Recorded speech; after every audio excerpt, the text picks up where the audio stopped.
Visit Sailrite.com for all your project supplies, tools, and instructions. I'm Eric Rant with Sailrite. In this tutorial video, we're going to show you how to make a Sailrite Sail Pack. A Sailrite Sail Pack Kit gives you the ability to drop your mainsail, utilizing the lazy jacks that are on your boat or the lazy jacks that you'll need to install, and then zip it up so that you can protect your sail from the elements. This sail pack has a lot of features that our previous sail pack didn't have. For instance, it does have a control line for the zipper, so you can zip it without having to grab it, the zipper slider from above. It also has at the front the mast cover that zips on both sides with a strap down here. So if you wanted to sail and you didn't want this on, you could remove this completely on both sides and it comes off like that, and yet the sail pack will still be secured around here with this webbing strap. This is super shock. It's not a regular shock cord. It's actually a shock cord that'll last years in the sun. Regular shock cord usually deteriorates in a year or less. So you can see the strap goes underneath the foot of the sail, and this is a sail with slugs. Hopefully you have those. If you don't, there are alternative methods to making this lock strap. And then it just goes on the twist lock. Sorry, my hands are in the way. Lock it in place, and you'll do that for every one of the locking straps.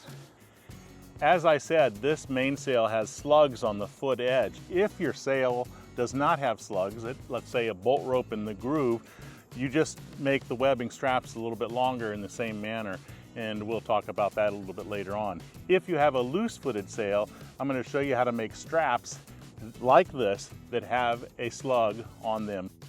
We're at the aft end of the sail pack, and you can see that it's flopped over, but soon there will be a bracket for the boom that'll raise it up, and you can attach it here with these webbing loops to an eye up here. I'll show that on the screen. We're making it now. It's going to be stainless steel, and you would have to screw it into the boom here. But instead of having the sail pack droop down like that, like a lot of other brands do, you could use the Sailrite boom bracket for any brand sail pack, not just the Sailrite sail packs, because a lot of the brands out there don't come with that at all. So that is coming. Unfortunately, I can't show you the real thing, but it will be here soon. Notice that our zipper is completely covered on the front side and the back side so that it is protected from the sun, and yet it still can open up all the way to the end. The Sailrite Sail Pack Kit is available in multiple colors of Sattler Marine Grade fabric. Pick your color today at the Sailrite website. Let's get started and show you how to make it. The first step is to flake the mainsail on the boom and take a few measurements. Okay, so we're going to measure the flaked sail, and we're going to go under the sail above the boom and to get a measurement around the circumference of this. But I get about 73 inches from right here above the headboard. So that'll be our measurement. And it's a little bit loose here. So if I make a new sail, hopefully it'll be a little bit bigger, because 73 inches is right here. So if it was a brand new sail, I'd probably just measure right to the top of it. But since this is old, So we want to measure the stack about 18 inches from the clew, which is right about here. And we want to go again above the boom. So basically right underneath the slugs. Okay, so at that juncture I get about 25 inches. Yeah, because it's 18 inches right here, so about 25 inches, and it's fairly tight here, but that looks good to me. The third measurement you need is the length of your boom all the way to the clew end of the sail with it at max outhaul position. And we get it from the gooseneck, which is basically right behind the mast. We get 132 inches for this boat.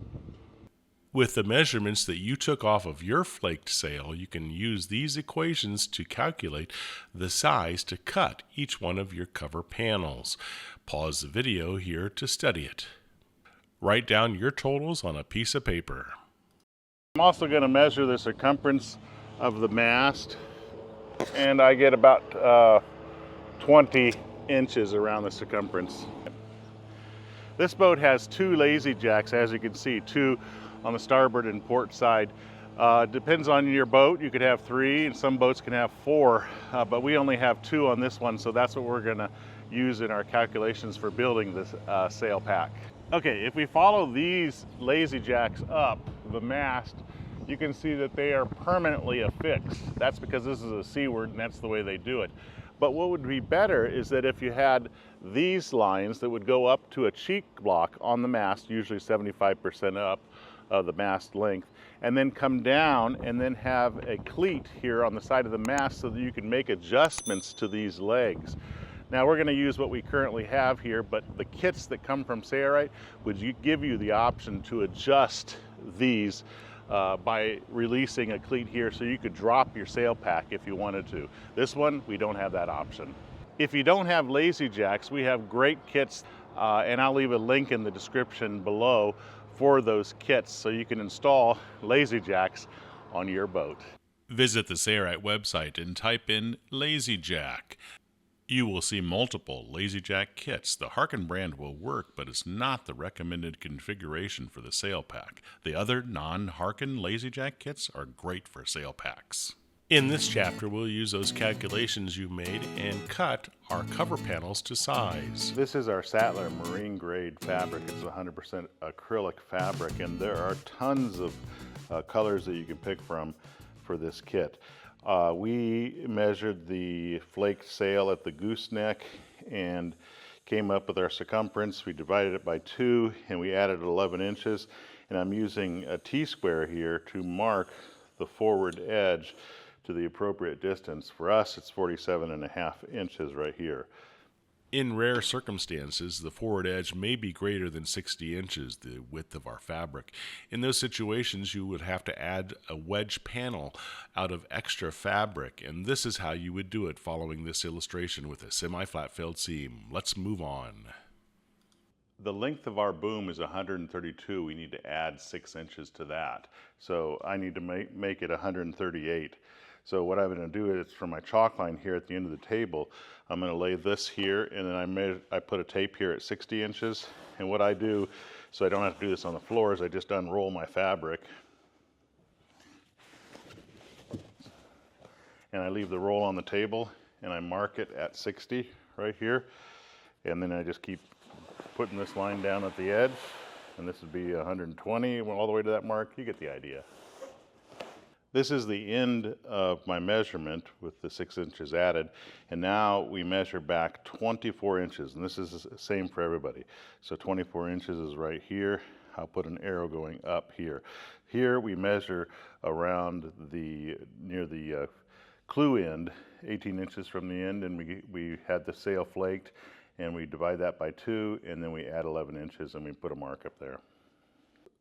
So from the end at the 24 inches, ours is 23.5, so I'm going to put a plus right here at the top of this, and there we go. And then over here, what I'm going to do is this is the end that we determined. I'm going to actually just draw a light line with my chalk pencil going up like that, because this is going to intersect someplace in here.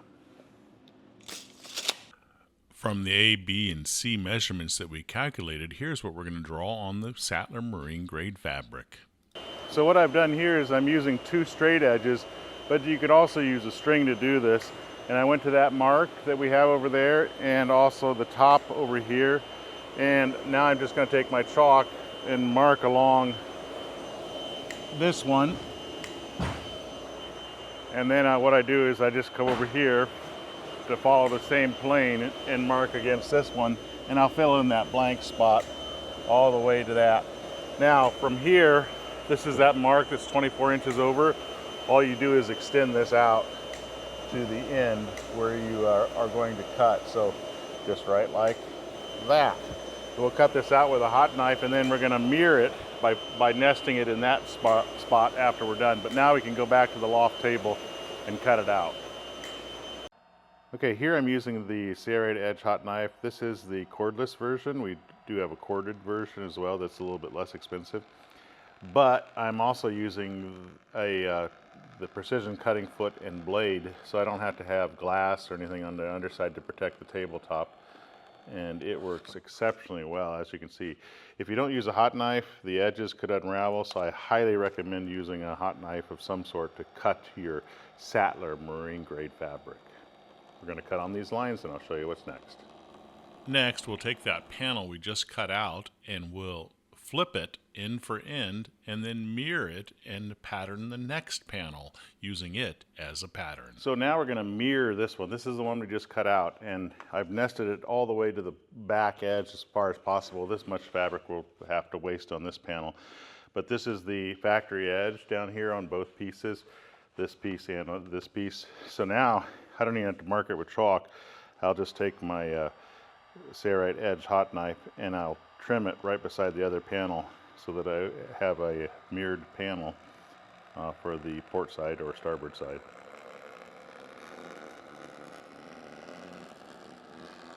Nice. And then we have to move this over. You can see I have it sandbagged, and by doing that with a weighted sandbag, I can move this over. I still have to match this up a little bit. It's got a little wrinkle in it, so just kick that over. And then when the sandbag wants to fall off the table, I just put my hand down here, I throw it to the end of the table, and then I move my panel so I can cut that end as well.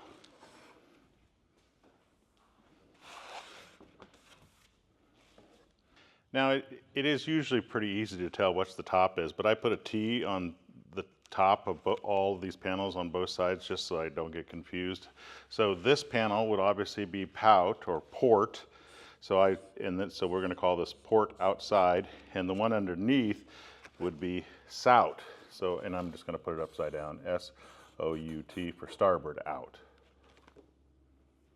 We're going to go ahead and put the Sailrite logos on now because they're separate panels. One of the next steps is to mark at 13 inches down from the top edge parallel to this line. That's why I'm using the clear acrylic ruler. So we'll be marking a line like that. I'll just mark it here. And that way I can kind of tell where I want the logo to be. Let's see if this is 13 inches. Yeah, 13 inches.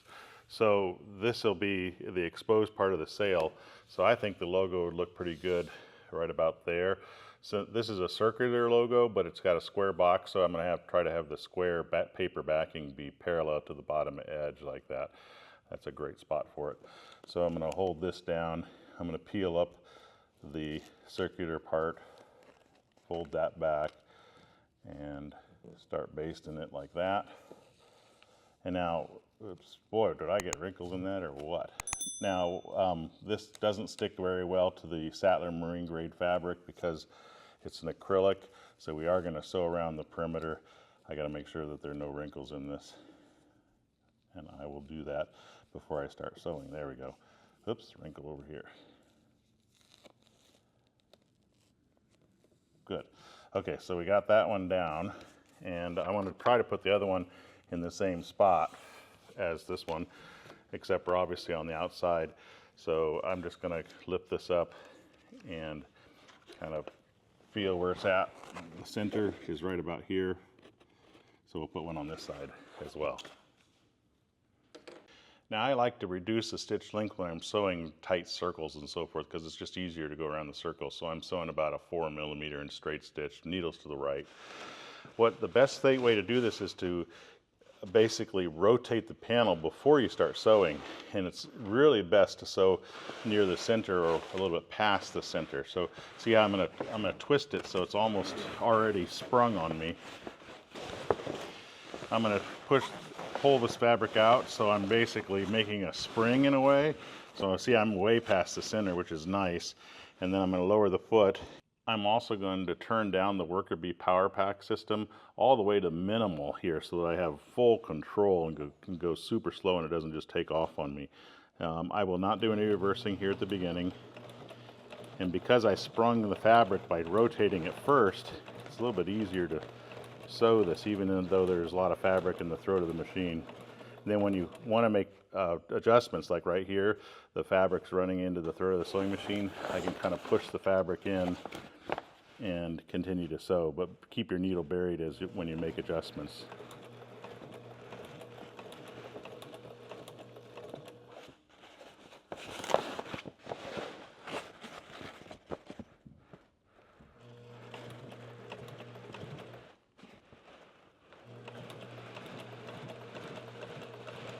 Not too hard.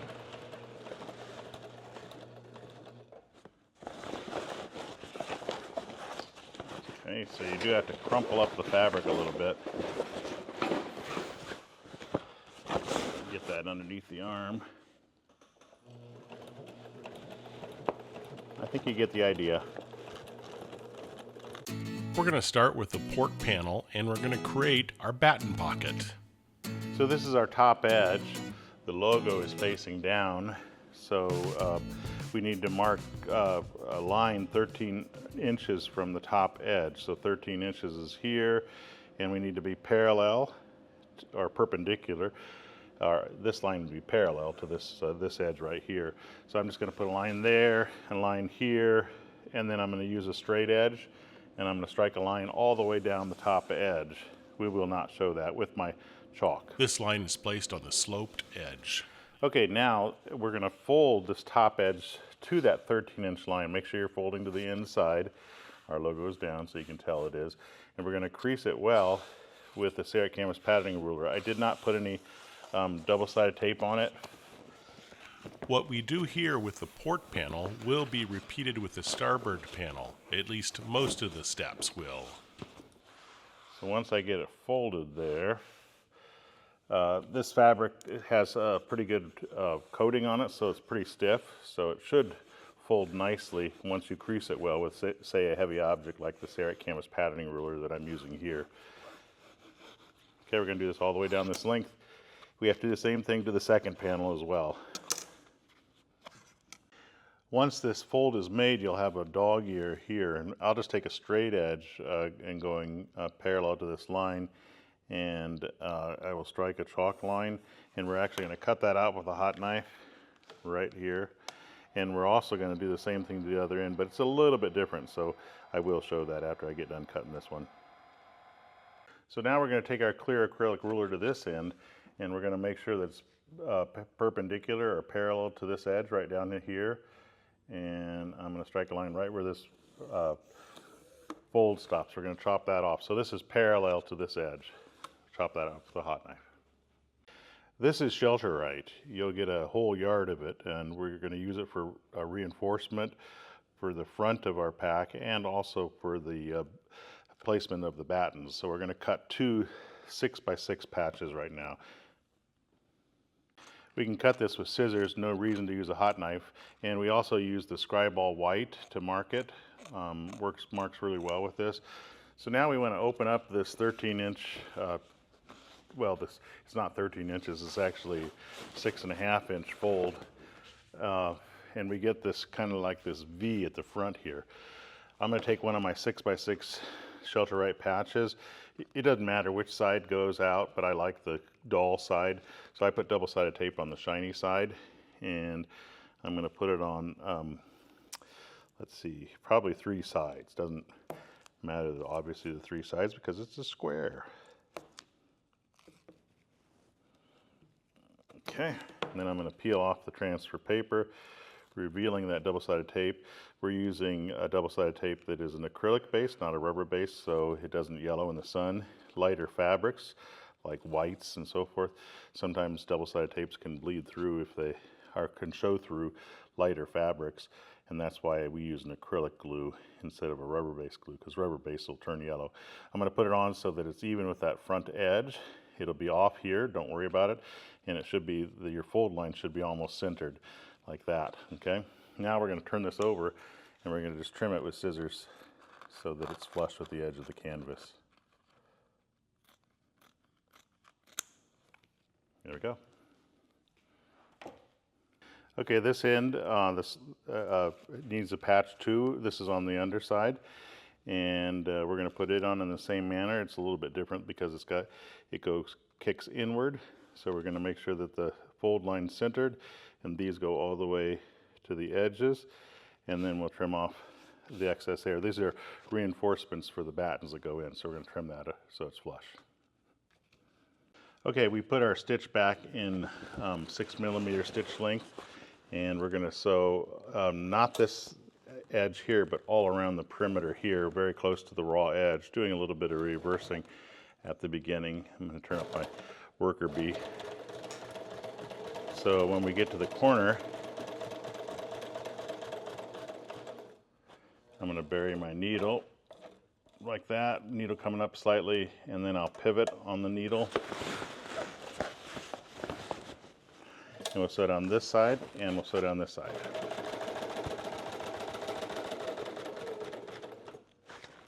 So we did the same thing to this patch like we did over there. Now we're going to take this edge and we're going to create a hem along this edge and also the aft edge.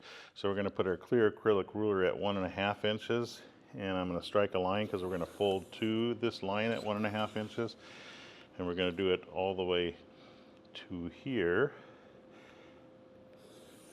And then we're going to also do it over here. Now you won't be able to mark with the chalk on top of the Sailrite, but at least you know where to fold to. Then we're going to take our double-sided tape that's included in the kit, and we're going to put it on this edge.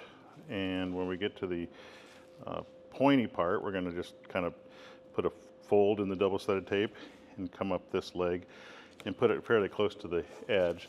Take a object that you can press upon, and then like the canvas patterning ruler, to adhere it well to the acrylic, because not much sticks to the acrylic, and this helps to bond the double-sided tape. We'll peel off the transfer paper, revealing that glue, and then I'll just start folding to that line, and then we'll crease it well with an object that we can apply pressure on. All the way down the length. It's not a bad idea to clip it with these grip clips. Now when you get to this part, this is why I stopped here, because you probably want to see this. What I'll do is I'll stop there and I'll start folding over here, and this will create a wrinkle. So watch this. And that wrinkle is completely fine. You can go either way with the wrinkle. That's expected. Okay? Now this is the aft end when we struck a line 1.5 inches with our chalk here, put double-sided tape down. Here at the V, you have to cut about halfway into your 1.5 inch, and I just use scissors to do that. And that way now I can peel off the double-sided tape, because the double-sided tape's been split as well, revealing that glue. And we will fold, I'll just start with this one first, to that line here. And if it doesn't fold well, trim a little bit deeper, like that. And then fold to this line, and then we're going to crease it well, and we're going to sew this side. Now we're not going to sew the other end yet, and that's because there's going to be a zipper put in there. Well, that's why we clipped it. But this one we can take to the machine and we can sew it here. So my needle's in center position, and I'm just going to use the left side of my center foot as a guide here, which will put that stitch about 1/8 inch or so away from that raw edge. Definitely want to do some reversing here at the beginning to lock your stitch in place, and we'll just sew through this. When I get to the V, I'll show you what we do there. So I'm going to go to the middle of the V with my needle, right about there. Needle's buried and coming up slightly. I'm going to lift my foot and pivot slightly, so we can just go down this side now. No reversing is necessary there. And then when we get to the end, we'll reverse there. All right, remember, we're not going to sew the other end yet. Okay, on this end, remember I said we weren't going to sew this? Well, this is where the zipper goes down here. But here, we're going to start creating this pocket for the batten. And so we do want to sew all the way down to this patch assembly. So I'm going to follow that same procedure yet again by sewing on the left side of my foot, doing some reversing here. And then when we get to here, I'm going to lift that clip up, and we're going to fold that, or we're going to sew into that bump, which is natural. We're going to move that out of the way. So I'm going to try to put my finger here, and if the fabric goes over my foot, I just stop and I lift my foot and I lower it.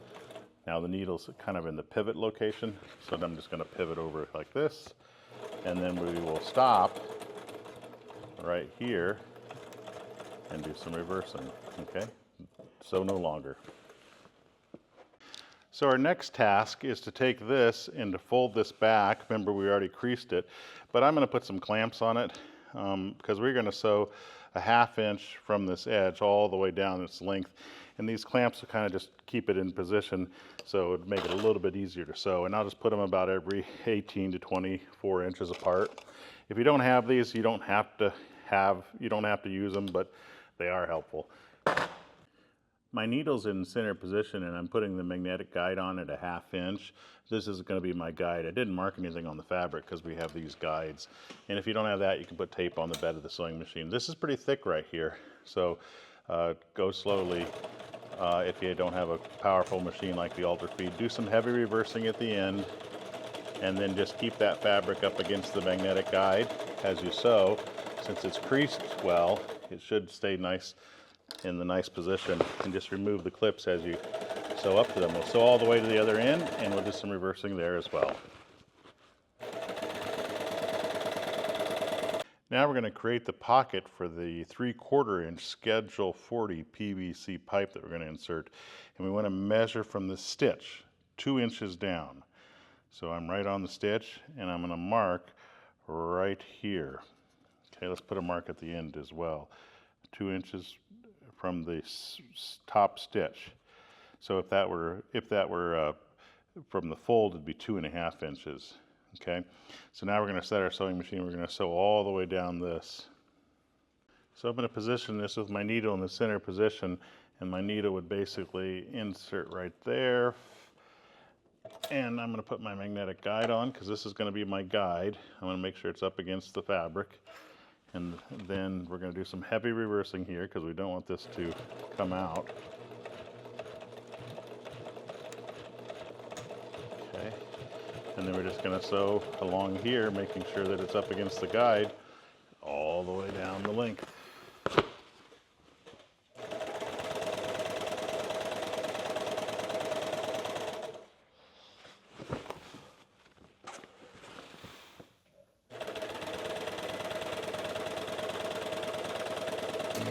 Next, we're going to work with the number 12 zipper that comes in the kit, and we're going to sew it onto that panel. Okay, we're going to fold this back so that we can mark on it, because we got to hem it for our zipper. And we're going to measure over 1.5 inches with our clear acrylic ruler and strike a line, and we're going to be folding this line. This will create a 3/4 inch hem. So make sure you measure from the edge of the fabric, not the fold. We're going to go all the way down doing this. We'll be putting double-sided tape down this entire edge, and we will apply pressure. And we'll apply pressure with this Sailrite canvas patterning ruler, or you could use something else to apply pressure on the tape. We just fold to that chalk line and apply pressure to the tape and the fold, all the way down to the end. This kit includes a number 12 Linzip zipper. It's a huge zipper, as you can tell, and it's a molded tooth zipper, so there's no right side or wrong side. We're going to use a 3/8 inch basting tape, and we're going to apply it fairly close to the raw edge here, all the way down its length, and we're going to put it on this side as well. So both sides are both edges. This side we're not going to put any on.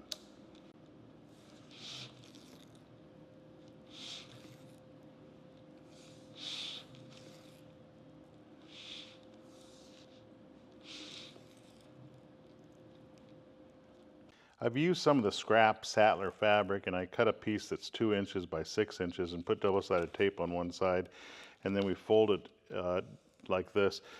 Then I'm going to fold it in half. This is going to be an end stop for the end next to the mast. So that's not hot knife, but I'll touch it with a hot knife, and I'll show you what's next. So this is at the mast, or the mast end, not the clew end. I'm going to clip this on with an inch or so extra.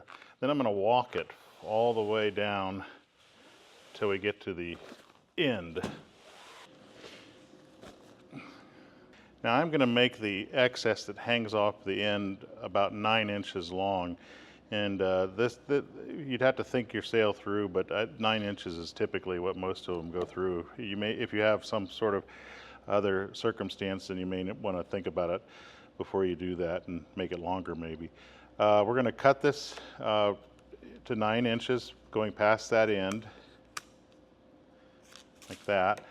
And we're going to cover it up to 11 inches so that this is resistant to the sun, and I'll show you how to do that next. Out of some of the scrap Sattler Marine Grade fabric, we cut strips that are 5 inches wide by 12 inches long, and we need 2 of them. We're cutting out with a serrated edge hot knife. We're going to take this piece and fold it in half so that we can get a good crease in the center. Okay. Then we're going to put double-sided tape on the edges that will fold in to that crease, the 2 long edges. And we have to do it on 1 short edge. So let's do it right here. Doesn't matter which. Okay, we're going to peel off the transfer paper of all of these. We're going to fold this edge back to approximately 1/2 inch, and then we're going to fold these edges to this crease line that we have in the center. And we're going to apply pressure.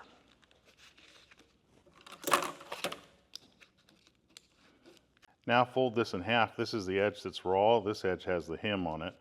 And what we're going to do is we're going to basically cut a 45-degree.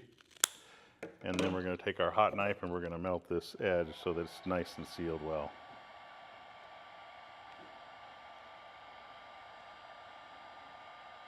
We're going to put double-sided tape close to the center on both sides. Don't put it to the ends. I mean to the edges, outside edges. Okay, we've already installed 1/2, because that's why we needed 2. We're going to put this on so that the pointy end goes up, and basically the zipper flange goes up against the center. And you want to make sure that these edges are flush. So see how I have a little bit of canvas sticking out over the edge so I don't have to sew through the teeth. So we're going to put it on like that. And then I'm going to peel back this transfer tape of the zipper just to the end, and I'm going to fold this over. So now what we have is we have a zipper that is completely protected from the sun on both sides, and this little V is going to go inside of the cover. So the zipper can still, the slider can still zip back, which is pretty cool. Okay, so now we're going to take this assembly to the machine and we're going to sew this protective cover on. So basically lining up the outside of the foot with the teeth and the needles in center position, and we will sew right down here, doing some reversing. Okay, and then I'm going to put a guide on here to make sure that I stay nice and straight.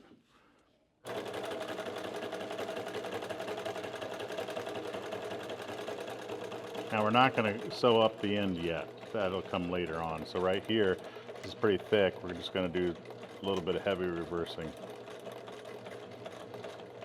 Okay, and then all I have to do is flip this around and do the same thing over here. Okay, so we flip this top table, or whatever you want to call it, flange down, and we're going to base this to it. It's probably better to leave it up. So I'm going to peel off just this side. Let's just break this right there so we don't have to contend with that. We don't want to undo the tape there. So I'll peel it about that far. Remember, we want these to basically be inside the cover. So we want this to protect the teeth. So it's going to be right like this. So it's kind of like in the middle of the teeth. So what we're doing is we're basting this on. This is that 3/4 inch hem that we created, and we want the flap to be in the center of the teeth so that the zipper is protected from the sun and the elements, and it'll last for years and years. We'll do this all the way down its length. We had some issues with the audio, so I'm going to narrate this. We're going to cut the zipper so it's just a little bit shy of the end. This is the end that goes up against the mast, okay? And then we're going to take those tabs that we made earlier. These are the stops, and we're going to put double-sided tape on one side of each one of the stops. These stops will be folded around the teeth, so we have to separate the end of the number 12 lens zipper to install them. So we'll separate the end of the zipper by a couple inches, And then we'll fold this onto both the left side and the right side of the zipper as shown here.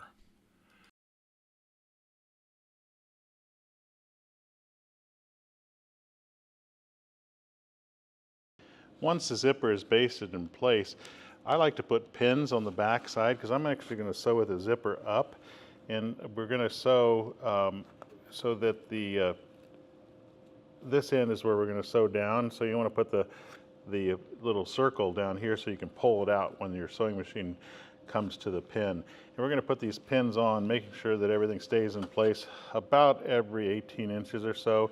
So we're just going through the bottom side and then through the top like that, and that'll make sure that it doesn't move while we sew.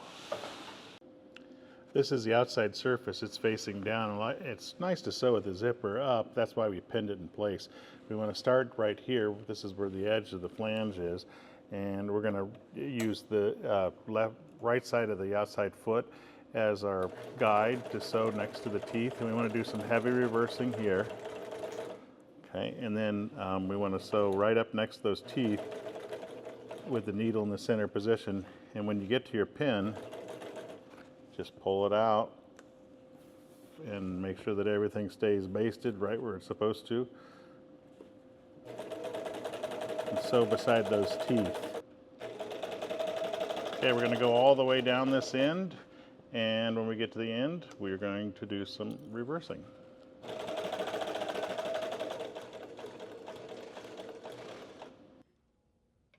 And when we get to the end, we want to sew some reversing to lock that in place and to keep our stop in place.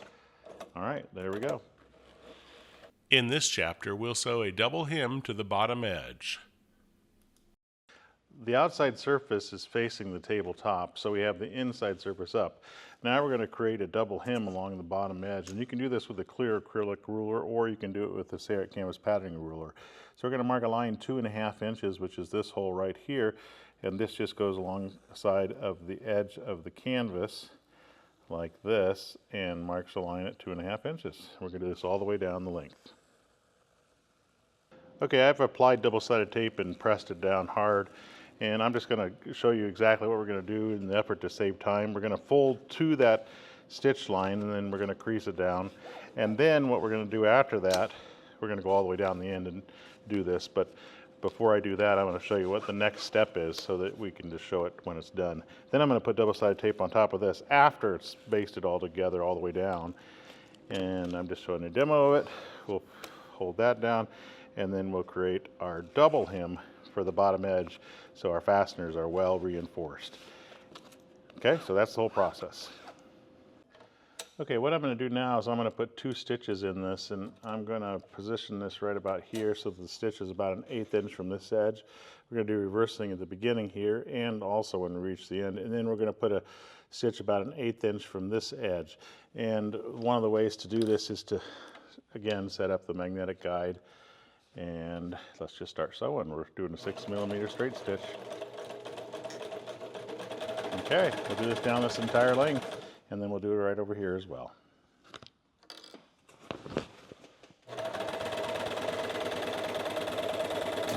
Along the forward edge, we'll be sewing a mast boot zipper on now. Now finally we have the number 10 zipper that's going to be too long for this forward edge that we've not sewn yet. And what we're going to do is we're going to put double-sided tape on the zipper. The starter box is over here, so I don't need to do the full length because obviously it's going to be too long, and it'll probably be too long for you as well. So I'm going to put double-sided tape on this side and this side of the zipper's flange, and we want to put it on the side that has the puller on it. So make sure you put it on the side with the puller. Okay, so this is going to go down, yeah, like this, with the starter box up here. I like to separate the zipper because I like to put the starter box on the canvas piece, and the pin will go on a boot portion that goes around the mast. So we'll separate this tape, and we want to splay this out and find this point. And I like to start a little bit down from that point with the teeth kind of centered. Really, if you've done the hem right, it should be right up against the edge of this canvas that we folded over. So we're going to base this on, And I am going to pull the slider all the way past so I don't have to contend with that while I sew. Remove these clips, we'll base this on, and then we'll take it to the machine and sew.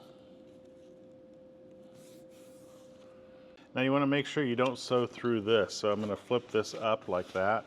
So we're only sewing through the zipper in that hem that we created. And I'll put this in, and we're going to sew with the needle all the way to the right side. And we'll do some reversing up here to make sure that stays on nice. And then we're going to sew along the teeth, and we're going to sew almost to the bottom. We're going to stop a little bit short at the bottom. I'll show you that in a second. Okay, so you may be asking, why am I going to stop short? Well, we have to put a stop on this, and I'm just going to make a stop. So I'm going to stop sewing right here at this first stitch, and then we'll put the stop on, and then we'll sew over it again in a later step, because I didn't prepare the stop for this. So right there, and that should give me enough room for a stop. Okay, I'm going to take the slider, and I'm going to go all the way up to the starter box, and I'm going to zip this on. This is actually going to be used for a boot that goes around the mast. So we're just going to leave this in place.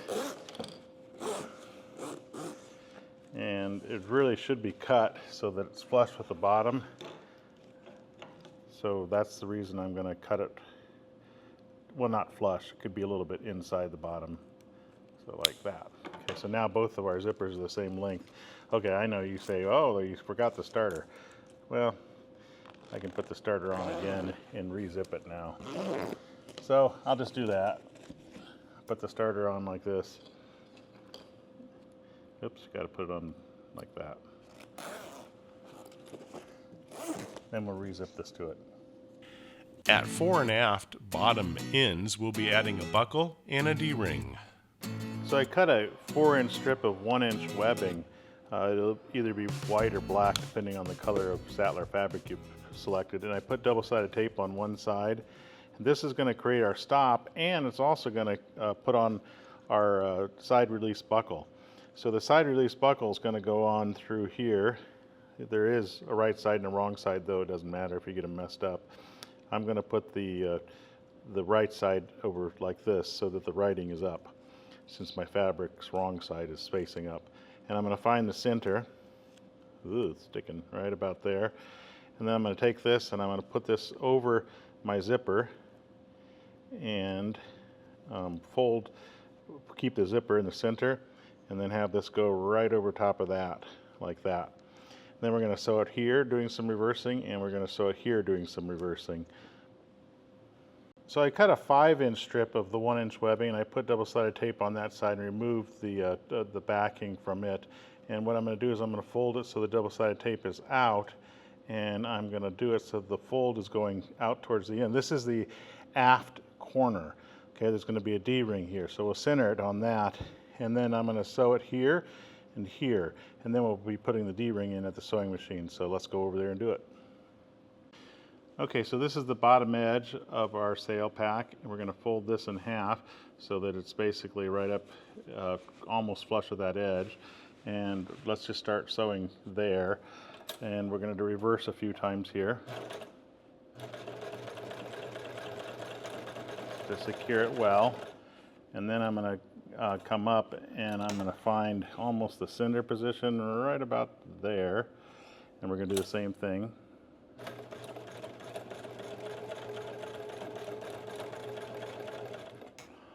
Okay, now we're going to take our D-ring and we're going to position it in here like this, and this prevents chafe from our fabric, and then we're going to sew right here with a bunch of straight stitches.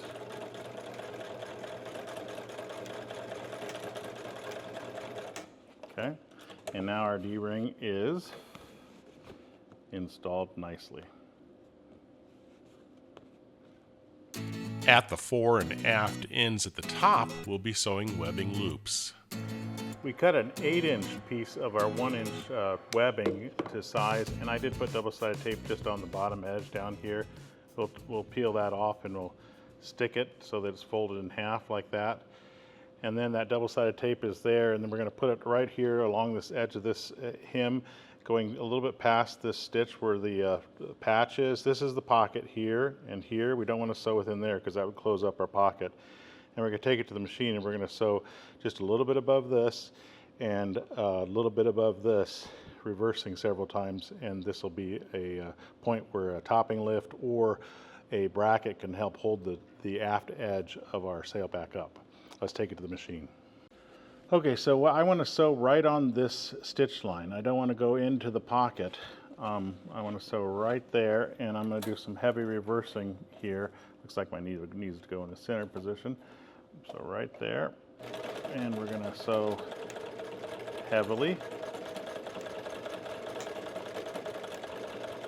Okay, and then we want to make sure that this is slightly up because there has to be a tube that goes in there. So I'm sorry my hands are in the way, but see how it's bubbled up a little bit? That way it'll allow the tube to go in, and then we're going to sew right on top of this stitch line here, or if anything, slightly above it or in it, one of the two. I think we're pretty much in it. And we'll sew right here. Okay, that's done. Okay, this is another 8-inch strip of 1-inch webbing with a little bit of double-sided tape there. Fold it in half, so stick it down. This piece is going to go on this edge. This is that part that has the pocket, so don't get confused. See, my finger goes in there. This is the flange for the zipper. This is going to go on so it's slightly canted like this, so it follows this edge here. So I'm going to sew through this and through this and make a little bit of a bubble like we did before. I'm not going to show that.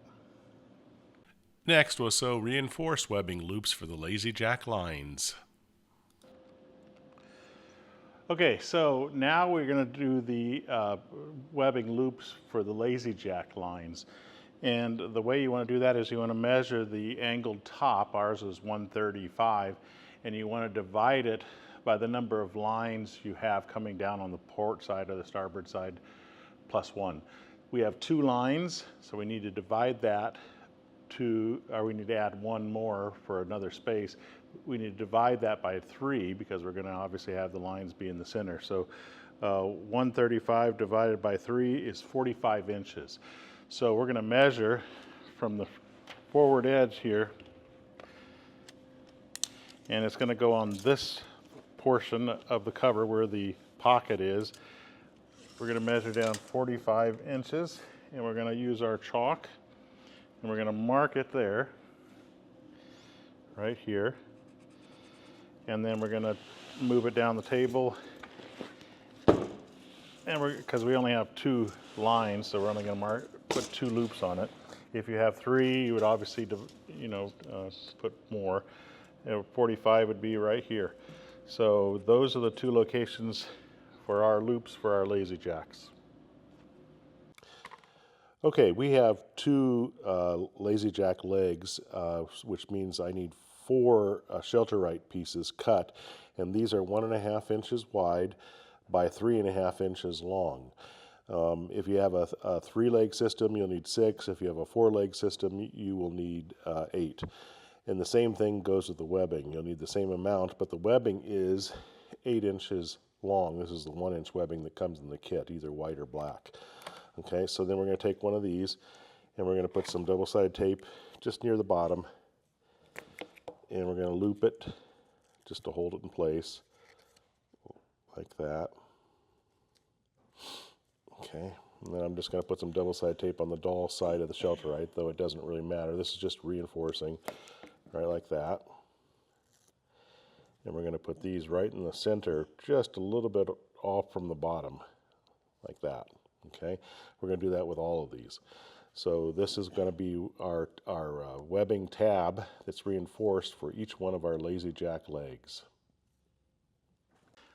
This is my loop end, and I want to sew approximately 1 inch from there, so I'm going to sew right there. So I'm going to start up here at the top, that's 1 inch from the top of the loop, and I've turned down my worker bee power pack system, so I'm sewing really slow, and I'll do a little bit of reversing here, and we'll sew to the edge of the webbing. right there, and I will bury the needle with the needle coming up slightly, pivot on that needle. We're going to sew down this leg. I neglected to mention that we reduced our stitch length to about 4 millimeters in length. When we get to the bottom, we're going to bury that needle coming up slightly, and then I'm going to go all the way to this corner up here and try to hit that.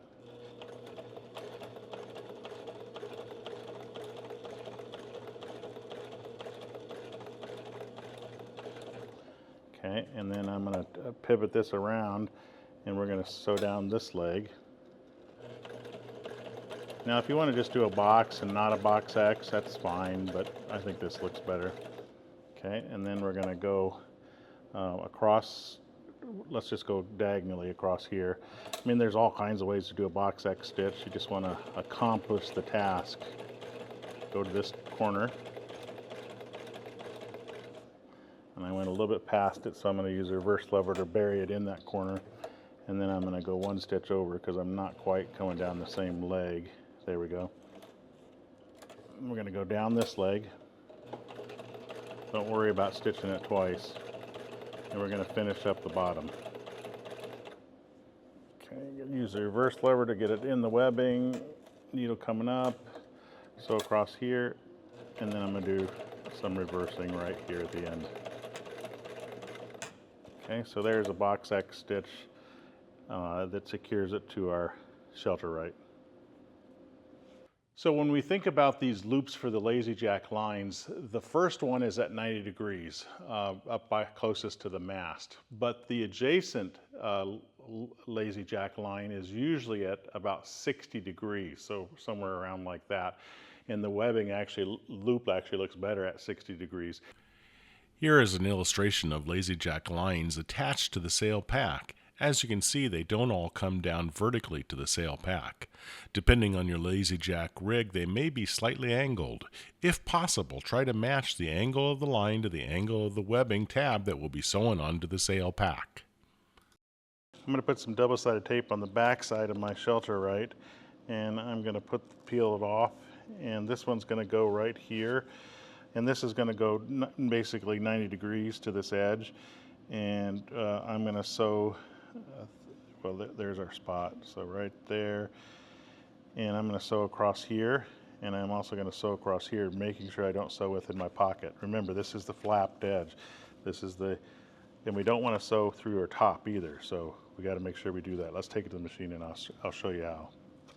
I'm going to put my machine back in 6mm straight stitch, and we're going to sew through the Sailrite and through the webbing with several straight stitches, making sure that we aren't sewing into that pocket area, and make sure that you don't sew through the cover material itself. I know this seems excessive, but it's probably important to do it that many times, especially at the top.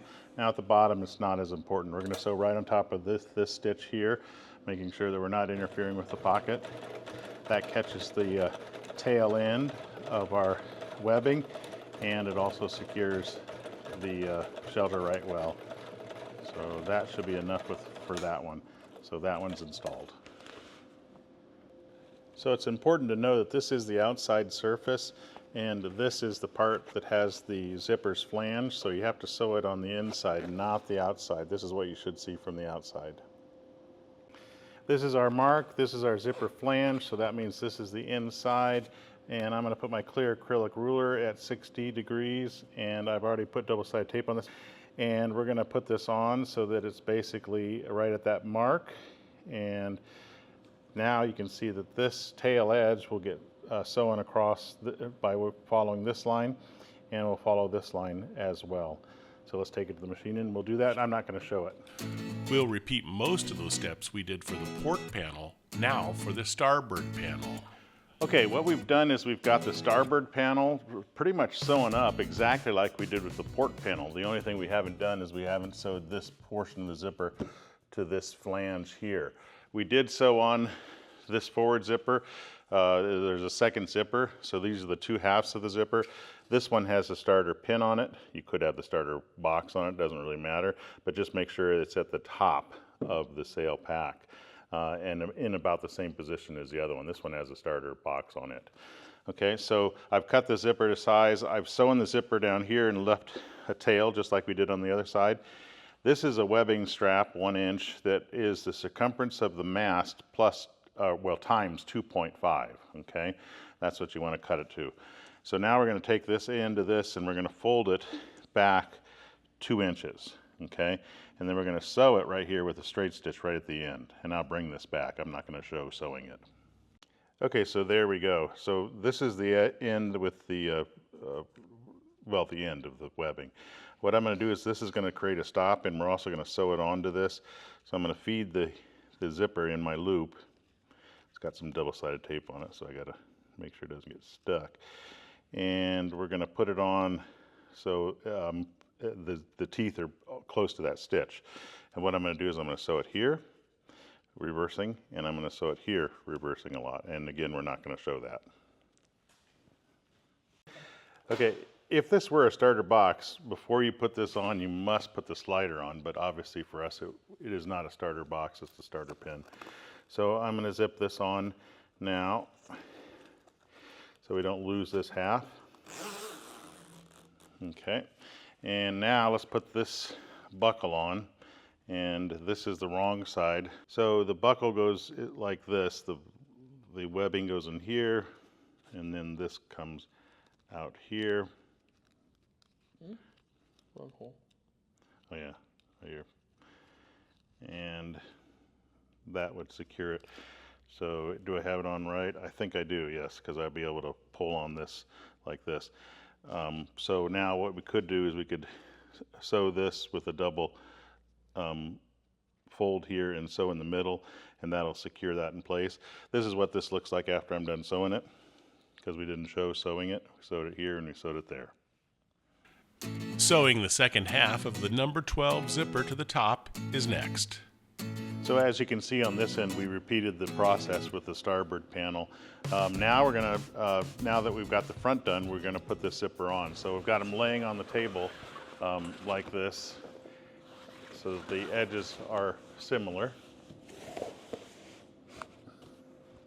In preparation for installing the zipper here, I've already marked it 1.5 inches from this edge, and I'm going to put double-sided tape on it, and we're going to fold this over so that it's like this, so that the fold would be like this on the outside.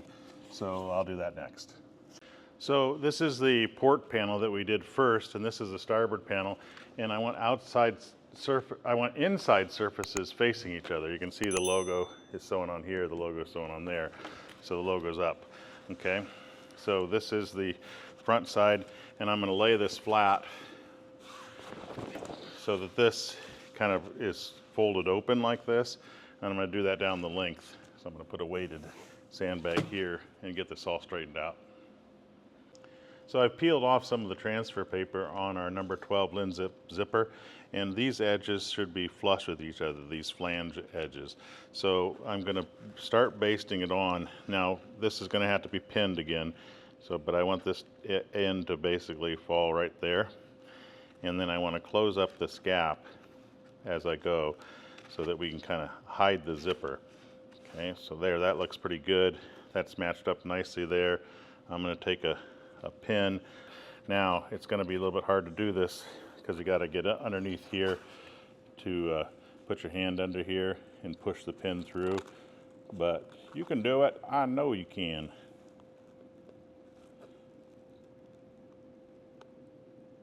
There we go. Okay, so we're going to do this all the way down the length, putting a pin about every 12 to 20 inches.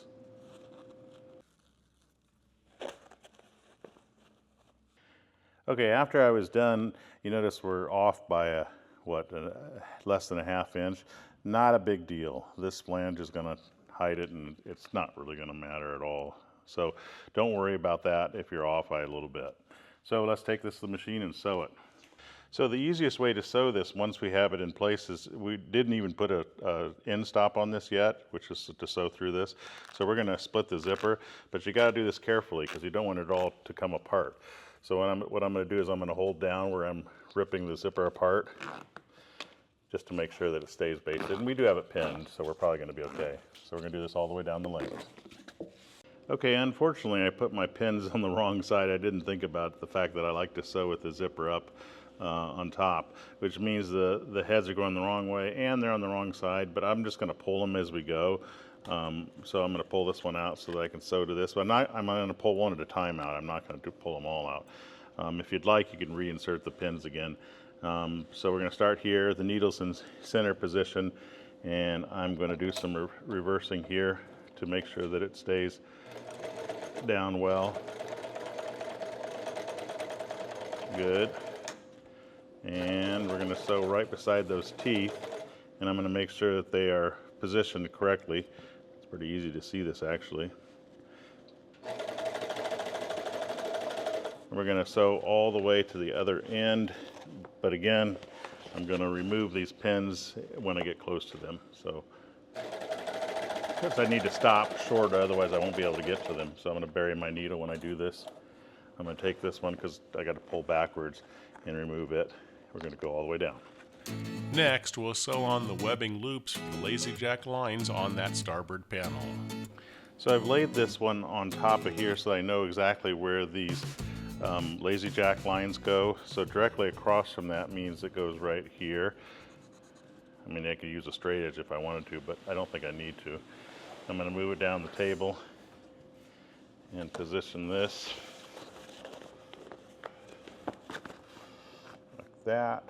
And then I'm going to mark this one. Now this one has to be canted slightly. If I lay my clear acrylic ruler here and it's parallel to this, that means that it's marked right here. Okay, and we're going to put that on at this similar angle like that. At the aft end, we'll install the slider, close up the zipper, and close up the pockets. There are only a couple things left. We're going to put the slider on, we're going to sew this end shut. We're also going to sew the back of the pocket shut here and here. We're going to be inserting the 3/4 inch Schedule 40 in the front. So this is the number 12 slider. It's a metal slider, and you just want to start the ends evenly, push it into place. And if you start it so that they're not even, you can just reinstall it again. So the slider's on, and let's just go ahead and zip it all the way. Nice closure system to protect that zipper from the sun. Now what we need to do is we need to sew this shut and sew these pocket ends shut. Okay, so remember we put the teeth on so that you wouldn't have to sew through the teeth. As long as I sew close to them, I should be okay. So I'm going to put it right here, and I'm going to put, I think it's just fine like that with the needle in the center. And we're going to sew across this. It's a little bit thick, so you might get some skip stitches. And we're going to reverse, making sure that our fabric is laying nicely, and it is.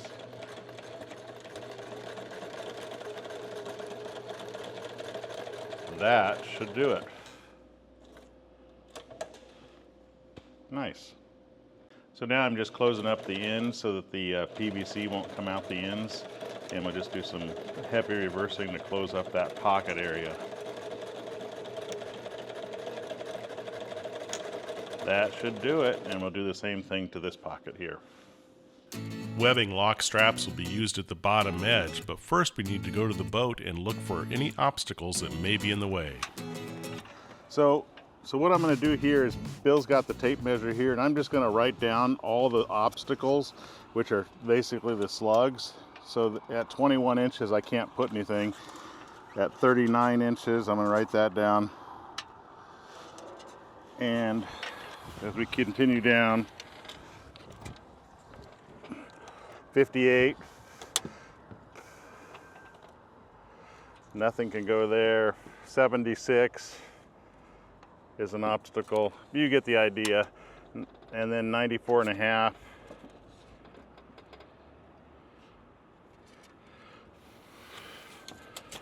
113. And then the last one is at 131. 131. Now we have reef lines as well. Okay, that's good, Bill. Go up a little bit. Oh, no, that's fine.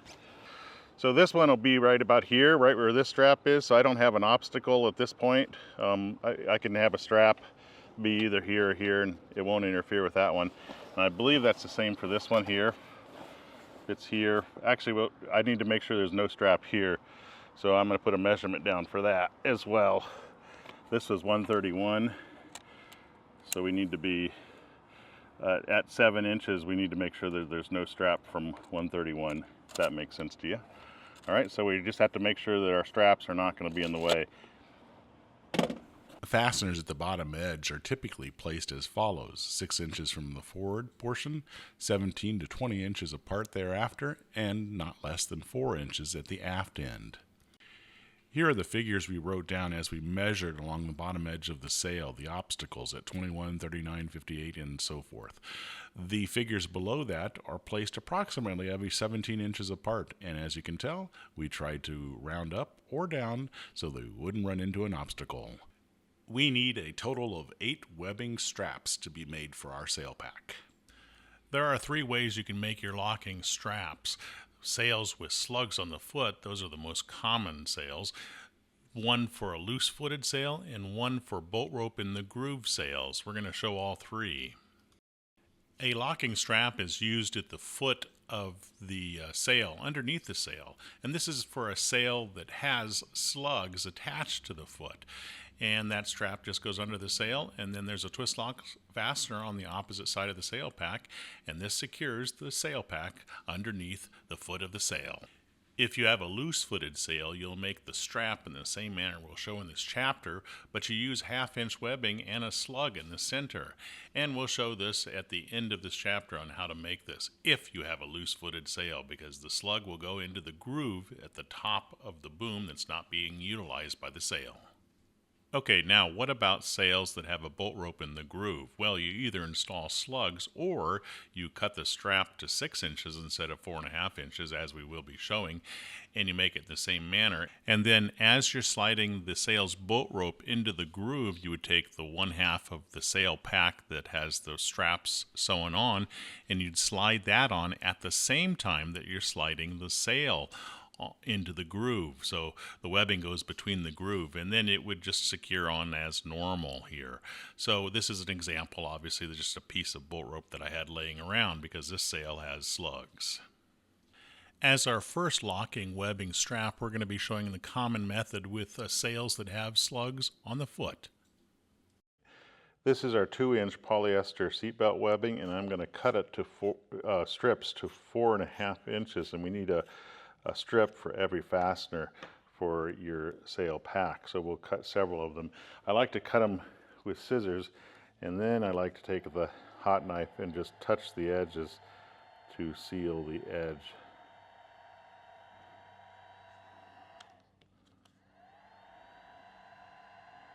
Okay, so now the 2 edges are sealed, and what we do next is we cut a hole in for our twist lock fastener. Okay, so I have my rubber cutting block. We also have other cutting blocks you can use too. And this is the twist lock fastener hole cutter. Has an oval and 4 prongs, and the oval needs to go this direction, so the 2 holes face the side. And we want it just a little bit from the end here. These should be horizontal to this cut edge, and it looks like it is. Now when you hit this with a mallet, it's not going to go through the webbing very well. I'll just tell you that because the webbing's so stringy.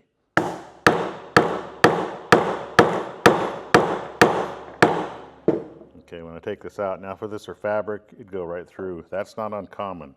So what we do now is we take our fastener, because we have the 4 slits for the 4 prongs, and we put it through like that. And we're going to use a hot knife to clean up that center hole. The kit comes with an oversized washer. You can see this side is indented in, and if it were over here that's raised, we want to go with the raised side against our application so that the prongs can be bent into those grooves. So now we take this tool or a screwdriver, this is a nice tool though, and we bend each one of those prongs down into that opening of the oversized washer that's included in the kit. Okay, then I usually just use the end of it and I tap it to make sure those are down well. Nice. Okay, so now what do? because we have the precision cutting foot and blade, I can just remove the foot. The easiest way to cut this out is to actually just go around the perimeter with this. So just follow the curve.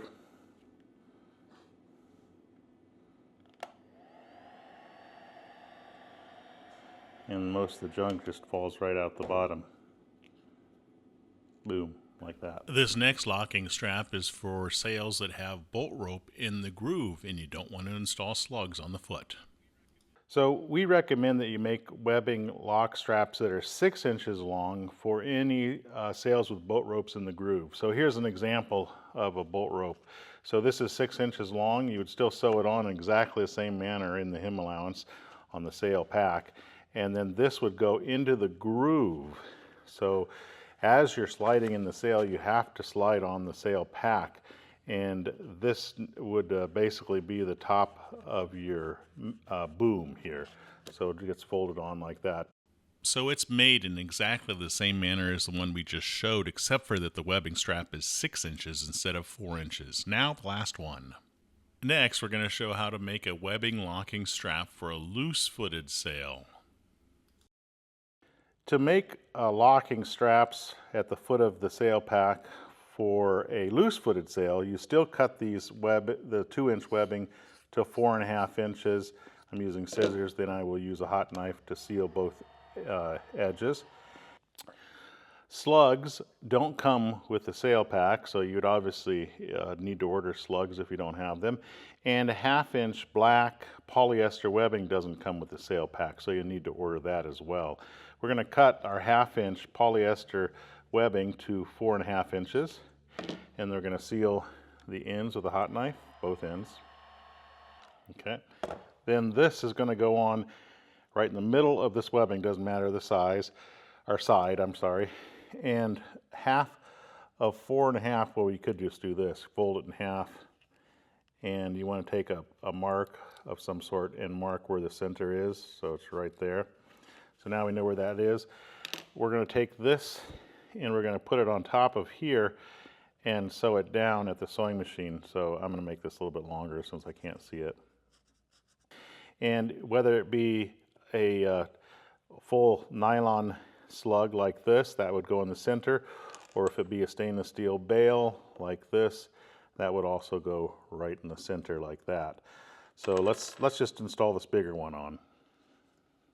Now we want to leave some room for that slug, so I'm going to put some marks that are about 1/4 inch from that center position, because that's where I'm going to probably stop sewing. Again, I got to go out so I can see them. To sew this on, I'm going to reduce the stitch length to about 2 millimeters for the webbing, and in reverse about 2 millimeters. We're going to take our 1/2-inch webbing that does not come in the kit, and we're going to put it in the middle of this, and we're going to sew up to that line that we struck on here. And we're going to start right here.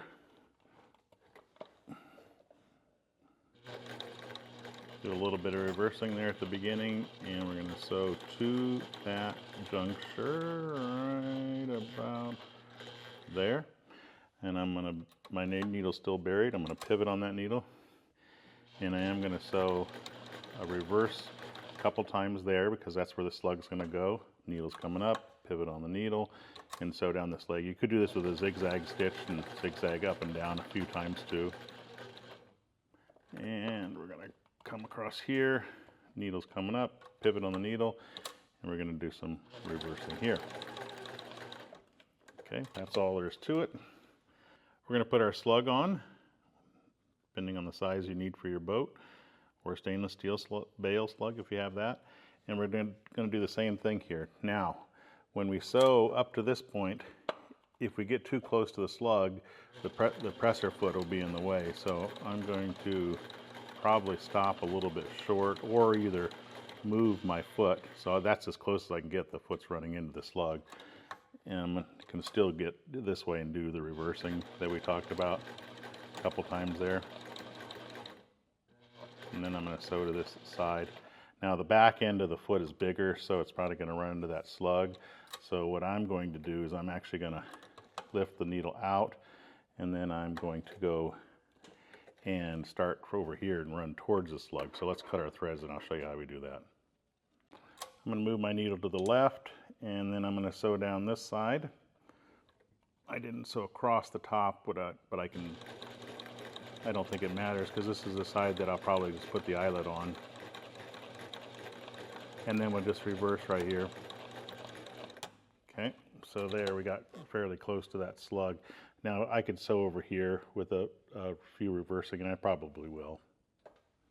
Okay, so now we're going to take our common sense or twist lock fastener hole cutter, just like we did before, but now we're going through a couple layers of material. It's not going to cut all the way through. I think we've already shown that. I'm on a sturdy post of the table. Okay, that's what you can expect. You're going to take the eyelet with the 4 prongs and you're going to push it through the slots. Make sure you get it on the correct side. If you're making these, you know, it doesn't matter which side of the sail pack it goes on, but you want them all the same. And it needs to go on the side with the webbing like that, because that's going to be the outside. All right, we're going to take our oversized washer on the back side. We're going to put it over top of the legs. And you can bend the prongs over with a screwdriver, or you can use this special tool that has a dimple in the end, which makes it pretty easy. And then once I do that, like that, I usually just tap it to make sure they're down. And again, we have to take the hot knife, use an HSO blade, or this is the precision cutting blade without the foot. Removed it, and I just want to go around that. Makes a smoky mess, but this is the only way to do it with this type of webbing, to get that center out.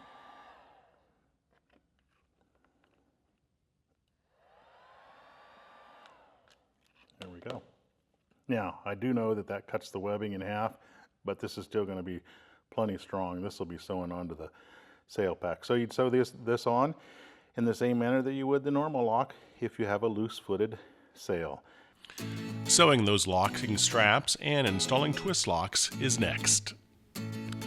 Spacing of the webbing lock strap should start about 6 inches from the forward edge and end about 4 inches from the clew end.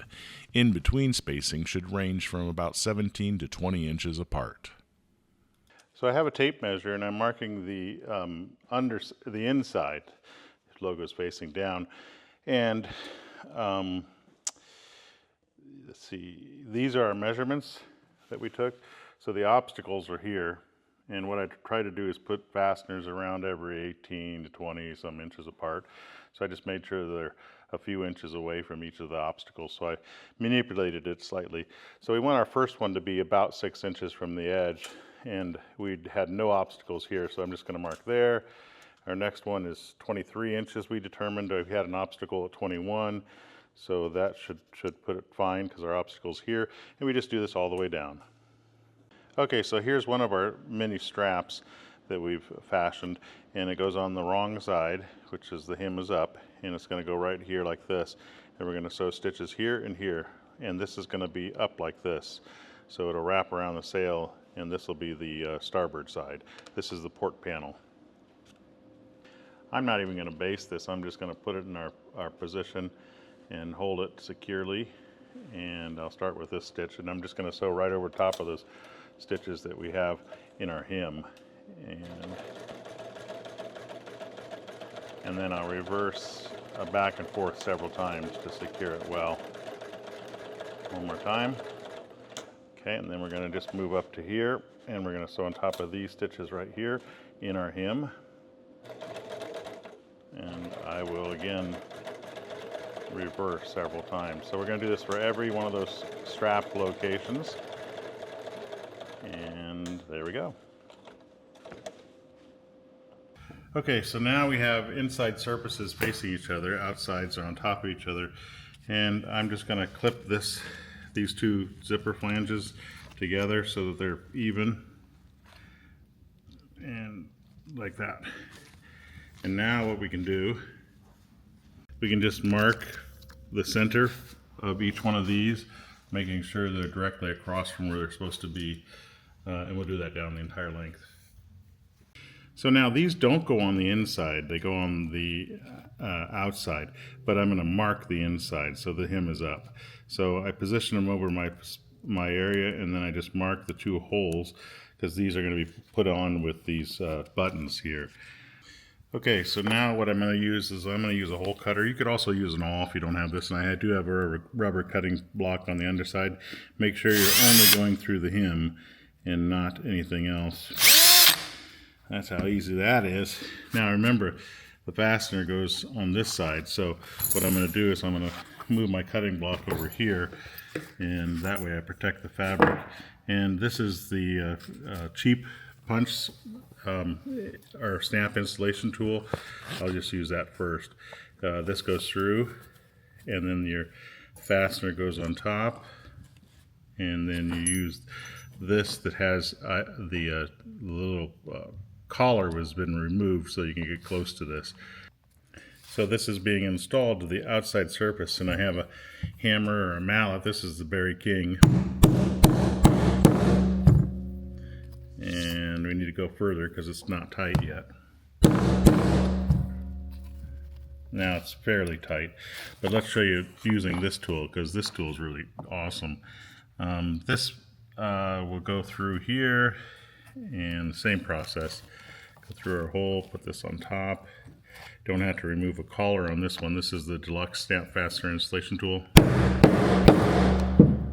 That one is down beautifully. I'm just going to use it to secure this one down. The other one will work, but it's a little bit more stubborn. Okay, our twist lock is installed. This is the inside.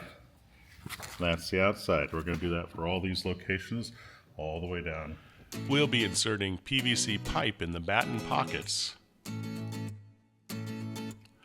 The top sleeve is made to accommodate 3/4 inch Schedule 40 PVC, which you can buy from a local hardware store. Typically it is sold in 10-foot lengths, but we will show how you can make a splice to extend the length. One way to join the 3/4 inch PVC is to buy these from your local hardware store.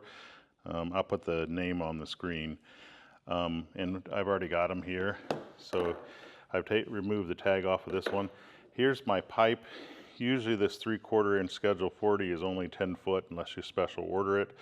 And you can insert this in the end, but you have to heat up the pipe so you can insert it in, and then we'll use PVC cement and bond it in place. So I use a heat gun to do this, and you just want to heat approximately 3 inches of distance so it goes halfway into this. And turn it around. It needs to be it needs to be pliable, if you know what I mean. So I'm going to do this for a little bit. Okay, that should be enough. And now we're going to take this while it's still hot, and we're going to insert it in there. Oops, looks like I'm going to have to heat it some more. It's still not pliable enough. Okay, so now you can see that it's inserted in there, and while it's still hot, I'm going to take it out because it should have expanded it nicely, because I do want to glue it with a PVC pipe cement. Put it in there again, expands it nicely.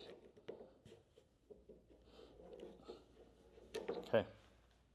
This is the length that I need, so I'll heat this one up and do the same process so that I can insert it in here and glue it to this. That's all the length that I need. I don't have any cement for PVC, so I'm just going to use HH66. We'll just put some on the end of this. Okay, and then we'll insert it in here. So I'm going to put some cement on this. I probably should have taken that sticker off of this one, but it's going to be fine, I think. We already heated this one up, and it is definitely flexible. And you want it to be pushed up against there like that. And now we have a good extension, and I'll clean that up with a rag. This can be done on the boat as well, but I'm going to go ahead and insert my 3/4 inch Schedule 40 into the sleeves. I've done it on one side already. It's a little stubborn to get it started, but once we get it in there, we'll slide it all the way to the end. Preliminary fitting of the cover is next. So to install this sail pack, what I need to do is I need to get rid of these lines here because these connect to the boom down below. And I've attached the halyard all the way at the end to support the boom. So I'm going to release the lazy jacks, and I'll be using a new line for this. So I'm going to take this line off altogether. So we have the sail pack over top of the flaked sail, and I'm just taking these straps and running them under the foot of the sail, and then attaching it to the stud on the other side. I have a length of line that I'm going to run through my block. Now this is just temporary. We're not really setting this permanent yet, so we just did some quick knots. And I'm going to tie it over here, and then we're going to put a length of line through this one and tie it to our two straps there to get the sail pack in a general position. For this strap, we want to go underneath the rigging, and we'll just attach it and then cinch it up. It just holds this sail pack at the right spot. That's nice. Now what we need to do is we need to support the front, and we do that with a strap eye, usually a foot or so above here, so that we can use our super shock and attach it here and hold up the front. So now what we're going to do is we're going to support it at the mast, and to do that we're going to raise these up and basically sight down. You know, I've got my lazy jacks in the approximate position I like. The sail is nicely in there, so that's probably where we want it. And I'm going to just hold on to one side, let's just say this one, and I'm going to put my strap eye in the front of the mast. You could put one here and here if you'd like, but in the front of the mast, there's only one included in the kit. And that way we can use shock cord, and we can run both of these legs to that strap eye to hold this up. So we're going to put the strap eye on here. So I'm going to mark where the holes are so that I can drill, and make sure that those marks are in the right spot, because we don't want to drill twice, and it's centered. Okay, that's the center right there.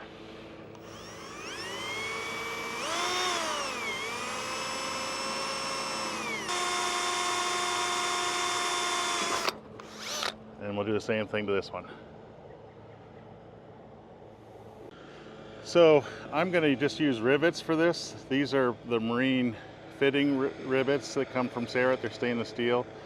We're going to go in like that, and we're going to use a riveting tool.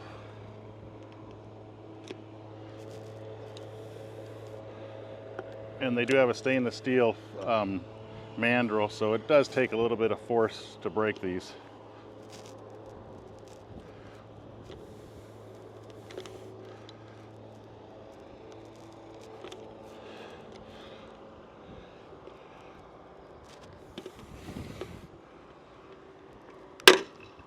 Nice, and then we'll do the same thing to the top one.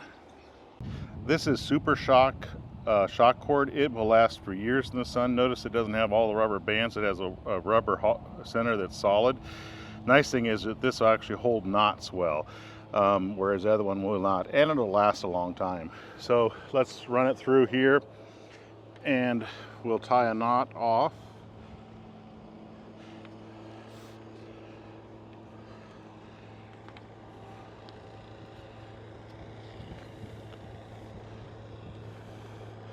Regular shock cord, the knots will come out quickly. This will not.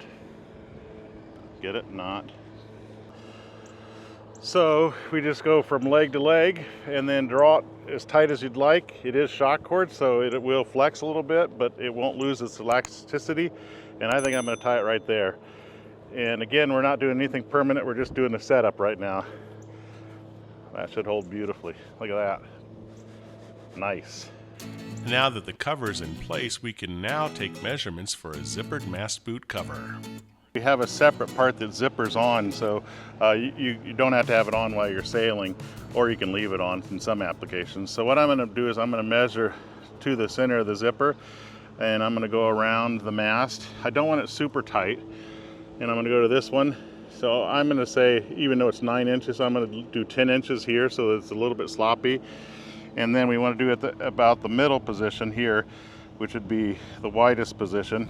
And we want to go around, and looks like I get about 16 inches. I'll probably go 17 inches there. And then at the bottom, we'll do the same thing. So 3 measurements for this.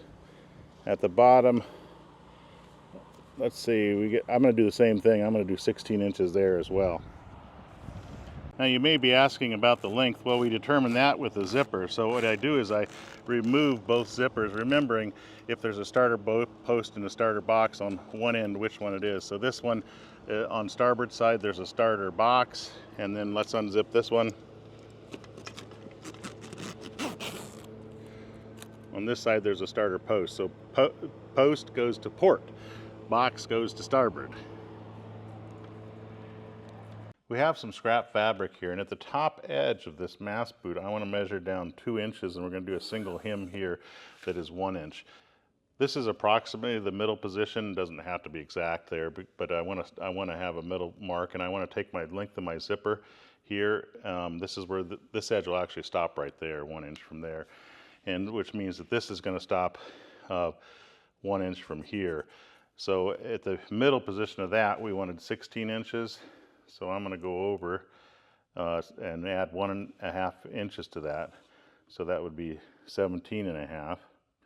No, wait, yeah, 17.5 here and here. And we wanted that for the bottom as well, 16 inches. So I'm just going to strike a line to the bottom that's kind of straight up to that point. We should do this perpendicular to this, so I'm going to measure here 17.5. Strike a line over here.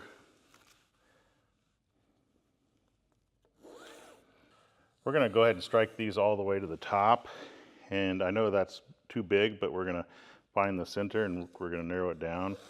So right there in the center of 17.5 is 8 3/4, which is right there. And then we said we want 10 inches there, and plus 1.5, so that'd be 11.5. Half of 11.5 is 5 3/4, so right there. And obviously 5 3/4 over here. So now we need to transition from the center, and we could just go straight up like this, but I'm going to make it a gradual. Something like that. At that mark, well, I'll fold it in half. So I struck a line way past the bottom, but that's what I want to do because the zipper is going to determine the length. So I'm going to cut this out. We're going to fold it in half and cut it so that arch is the same on the port and starboard side.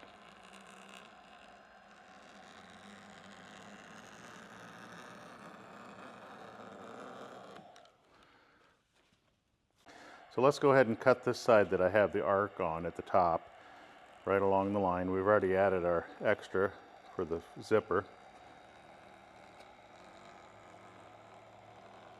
We're going to follow that arc, not the straight line.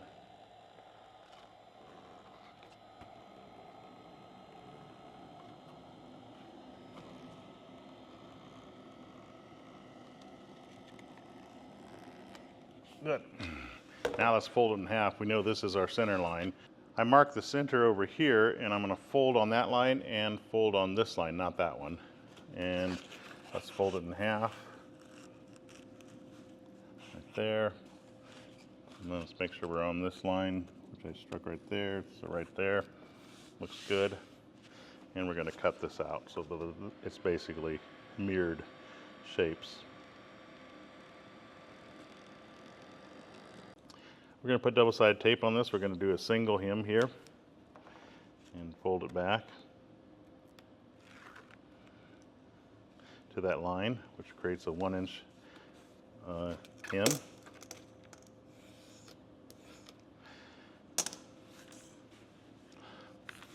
Then I'm going to strike a line 1.5 inch over here so we can fold back for our zipper.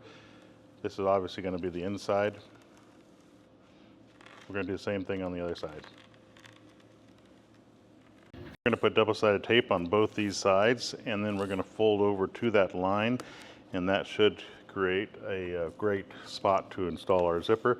Remember, we're long on the ends, that's why I didn't hem this one yet. We're going to put double-sided tape on this side as well. We're just folding to that line. There's some shape here, so you might have a few little wrinkles here, especially at the transition, which is completely acceptable. So that, and then press down well. There's a wrinkle there, I'm gonna leave that in. Another wrinkle. And we're gonna do the same thing over there. Okay, so now we have those folded. We're gonna start this just a little bit down from the top, and we're gonna walk it to determine the bottom edge. We can just do this with one zipper. So there's where I want my finished edge to be. So I need 1 extra inch of fabric, which is about there, and we're gonna cut it off at that juncture. Why'd you do more at the top? So I put double-sided tape on. I'm going to fold approximately to 1 inch. Doesn't have to be perfect. That looks good right there. Okay, good. Now we're going to reinforce this with a Sailrite, because if we have any chafe along here, which we probably don't have chafe for our boat, but it's not a bad idea to do. So we're going to take our Sailrite and lay it down flat. And we're going to use this to reinforce this mast boot for chafe protection. So all I'm going to do is I'm going to use my scribe ball, and I'm going to go around the perimeter, and I'm going to cut it a teeny bit smaller, but not right on the lines. I'll show you after I'm done marking all the way around. So we're just going to cut on the inside of this line, probably 1/8 of an inch or so, all around the perimeter. I'm going to put double-sided tape, not close to the edge, but a little bit close to the raw edge all around the perimeter of this on top of our hems. We'll peel off the transfer paper of the double-sided tape, and then I'm going to take my Sailrite and I'm going to put it on top of this, and if there's anything that sticks out the edge a little bit, we want to trim it off, but I think it's going to be a pretty good fit. Let's just get it. The double-sided tape sticks really well to the vinyl. So you want to try to get this in position the first time. So it should be just a little bit inside those edges.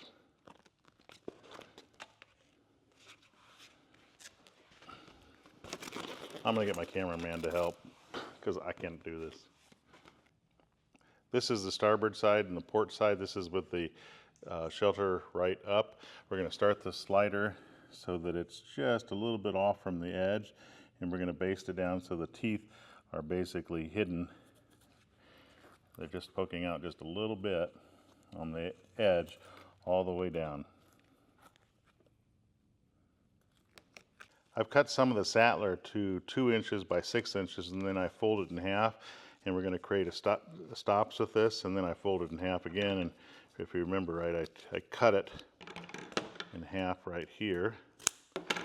And then we'll put double-sided tape on one side, and we'll use this as a stop at the bottom here, on this side and also that side. So I lift up our double-sided tape and I put this on so that the fold is going up the zipper, put it close to the raw edge here, and then just fold it over, and then we can cut this excess off right here, and I'll probably use a hot knife to touch that up.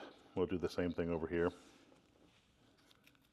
Okay, I'm going to move the needle to the right. I move the slider out of the way, and we'll start sewing up here.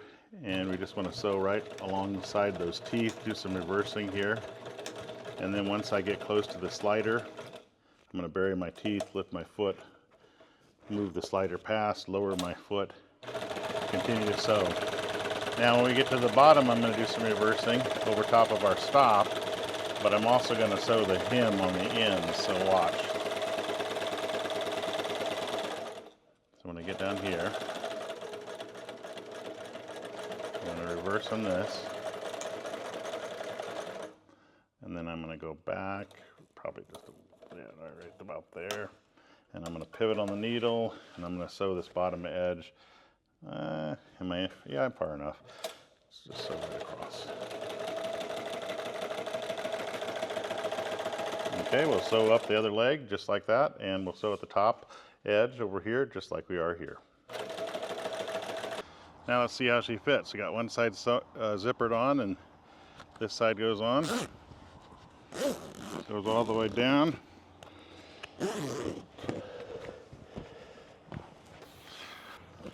So there's how she fits. It's fairly tight up here, and we still have a little bit of slop down here. Sweet. When you're fashioning this boot, if you have an obstacle like a winch, you need to make sure that you measure around the winch, but we didn't have that, so ours is a pretty nice fit just like this. At the beginning of this video, we already touched on the optional boom bracket that's coming soon, but we're going to touch on it one more time just so you know it's something you should consider. Now, if you don't have the Sailrite boom bracket, you could tie it to a topping lift. This is not a topping lift, this is a halyard, but this is just an example, and I just tied it quickly to show you how you could support the back end. And again, if this block here does come with a shackle, this doesn't have the shackle on it. We just attached it to this hardware here, and that's what does our control line back here. You could attach this block to the Sailrite boom bracket if you had that. We're at the aft end of the sail pack, and you can see that it's flopped over, but soon there will be a bracket for the boom that'll raise it up, and you can attach it here with these webbing loops to an eye up here. I'll show that on the screen. We're making it now. It's going to be stainless steel, and you would have to screw it into the boom here. But instead of having the sail pack droop down like that, like a lot of other brands do, you could use the Sailrite boom bracket for any brand sail pack, not just the Sailrite sail packs, because a lot of the brands out there don't come with that at all. So that is coming. Unfortunately, I can't show you the real thing, but it will be here soon. The Sailrite Stack Pack now comes with 2 blocks, 2 shackles, and the line that's required to make your own zippered control line so you can open and close your bag easily. On the sail pack, we have these D-rings on both the port and starboard side.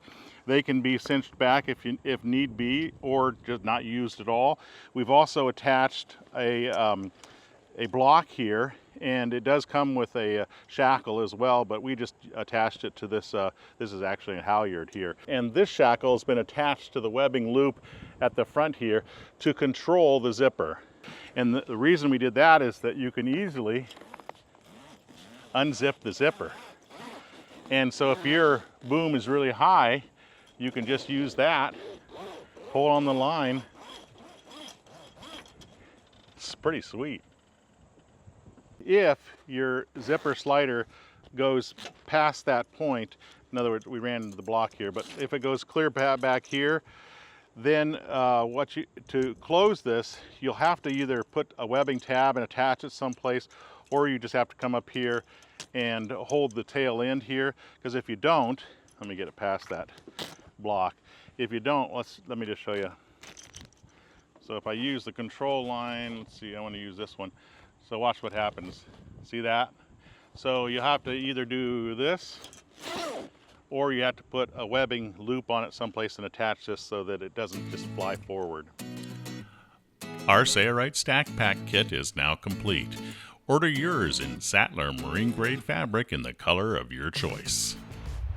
I'm Eric Grant, and from all of us here at Sailrite, thanks for watching.